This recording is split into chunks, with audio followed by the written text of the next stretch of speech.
Assalomu alaykum hammaga. Bugungi videomizda Work and Travel dasturi haqida gaplashamiz. Qanaqa programma bu? Aslida kimlar qatnasha oladi bu programmada va programma bilan kelish arziydimi, yaxshimi? Shu savollarga javob berishga harakat qilaman. O'zimni qisqacha tanishtiradigan bo'lsam, 2025-yil Toshkent davlat iqtisodiyot universitetini bitirdim va hozirda diplomim va B1 nemis tili sertifikatim bilan Germaniyada Fachkraft sifatida faoliyat olib boryapman. Va o'qishda paytim, ya'ni universitetda o'qiyotgan paytim 2023-2024 yillarda 2 marta Work and Travel dasturi bilan Germaniyaga kelganman. Va shu 2 marta kelgan paytim nimalar bo'lgan, umuman o'zimni tajribalarimni sizlarga ulashmoqchiman bu videoda. Hop, Work and Travel dasturi o'zi nima? Bu qanaqa dastur? Work and Travel o'zi tarjima qilsak, ish va sayohat, nemischada Ferienjob deb ataladi. Bu shu nomidan kelib chiqib, ishlash va sayohat, ya'ni O'zbekiston OTM talabalari yozgi ta'til paytida Germaniyada ishlab, bemalol sayohat qilish uchun kelish mumkin bo'lgan dastur. Hop, kimlar kela oladi bu programma bilan? Aytib o'tganimdek, oliy ta'lim muassasasi talabalari, faqat kichkina shartlar bo'ladi. Anabin sayti bor Germaniyada, ya'ni bu sayt bilan O'zbekiston diplomi Germaniyada tan olinadimi yoki yo'qmi? Shu oliy ta'lim muassasasi shuni tekshirib beradi. Shu saytda H+ yoki H+- bo'lgan barcha universitet talabalari bemalol hujjat topshirib kelishlari mumkin bo'ladi. Xususiy universitetlar, ya'ni H- bo'ladi bu saytda.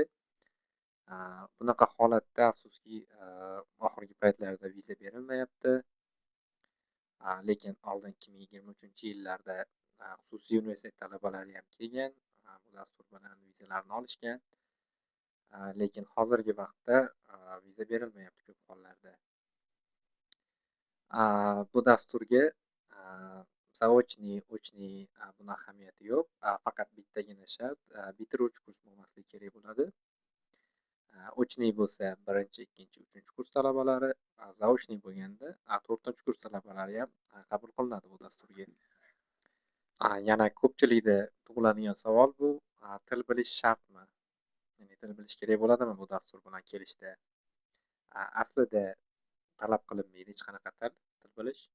Lekin O'zbekistondan chiqqandan keyin ingliz tili yoki boshlang'ich nemis tili afzallik beradi. Albatta, agar tilni bilmasdan turib ham topshirib kelganlar bor hozirgacha. Agar bunaqa holat bo'ladigan bo'lsa, men shaxsiy tavsiyam, ya'ni sherigingiz, kursdoshingiz, umuman shu Ferienjob dasturiga hujjat topshirayotgan sherigingiz bo'lsa, bitta ish joyiga ketayotgan bo'lsalaring, unda sherigingiz sizga har bir vaziyatda yordam berishi mumkin bo'ladi. Til asosan qachon kerak bo'ladi? Aeroportlarda albatta check-in qilgan paytlarda, пересадка paytlari bo'ladi. Til bilmasdan bitta o'zi ketayotgan odam ko'pincha shu aeroportda пересадкаlarda keyingi samolyotni geytini topolmay qoladi va samolyotini o'tkazib yuboradi. Ko'p bo'lgan bunaqa holatlar. Shuning uchun til bilgan kamida bitta sherik bo'lsa, unda yaxshiroq bo'ladi. Va yana Germaniyaga kelgandan keyin ham pasport kontrol bor. Bunda boshlang'ich hech bo'lmaganda ingliz tili kerak, chunki qisqa savollar bo'ladi. Shu payt javob bera olish kerak va sayohat qilayotgan payti ham baribir til bilish kerak deb o'ylayman. Xo'p, yana bir muhim tomoni, bu dastur bilan kelib qancha pul topish mumkin? Shu savol hammani qiziqtiradi. Bunda endi har xil vaziyat bo'ladi. Bu vaziyatga qarab. Masalan, kimdir 90 kunlik maksimum vizani oladi, kimdirdadir 56 kun, 60 kun yoki shunga o'xshagan. Kelinglar shu 90 kunni olib shu vaziyat yuzasidan qaraymiz. Germaniyada 2026-yil 1-yanvardan boshlab eng kam oylik ish haqi soatiga 13.90 deb belgilandi. Va Work and Travel'ga kelayotgan talabalar ham albatta shu summadan kam summa ishlab topmaydi. Bu eng minimum summa. Xo'p, bu holatda haftasiga o'rtacha ish beruvchilar 40 soat ish beradi. 40 soat ish bir oyda taxminan 160-170 soat bo'ladi.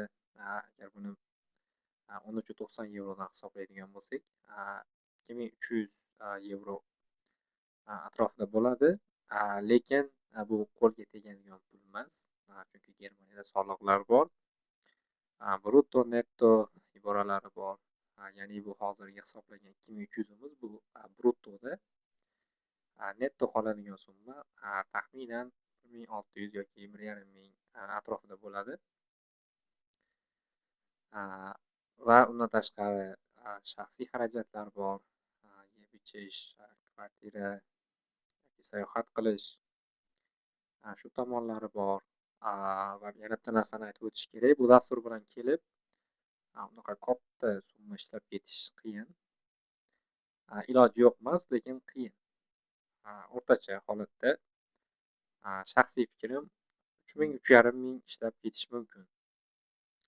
Endi ba'zi holatlar bor. Masalan, ba'zi ish beruvchilar shanba kuni ishlashga ham ruxsat beradi. Va ba'zi joylarda 10 soatdan ish bo'ladigan joylar bor. Men o'zim 2024-yilda 10 soatdan 6 kun ishlaganman. Va bunaqa holatda to'g'ri oylik soat ko'p bo'lganidan keyin oylik ham balandroq bo'ladi. Agar shunaqa holat bo'ladigan bo'lsa, unda ko'proq pul ishlash mumkin. Lekin bu hamma vaziyatda ham emas.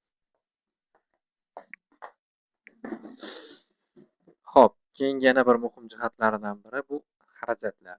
Qancha xarajat ketadi kelib Germaniyada ishlab yashagandan keyin.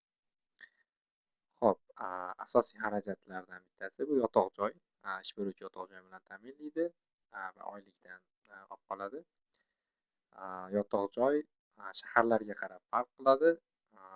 Eng kami 300 va maksimum 500-550 shuni atrofida. Xo'p, keyingi xarajat bu yeb ichishga.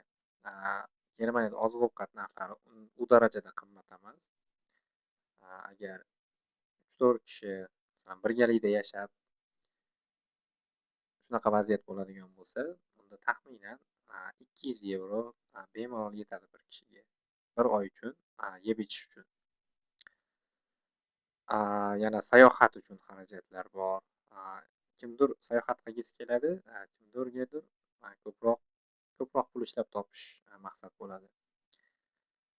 Travel qilganda sayohat uchun bitta davlatga, unda ham aylanishga bog'liq. Kim qanaqa aylanadi? O'rtacha 100-150 yevro bitta davlatga ketadi.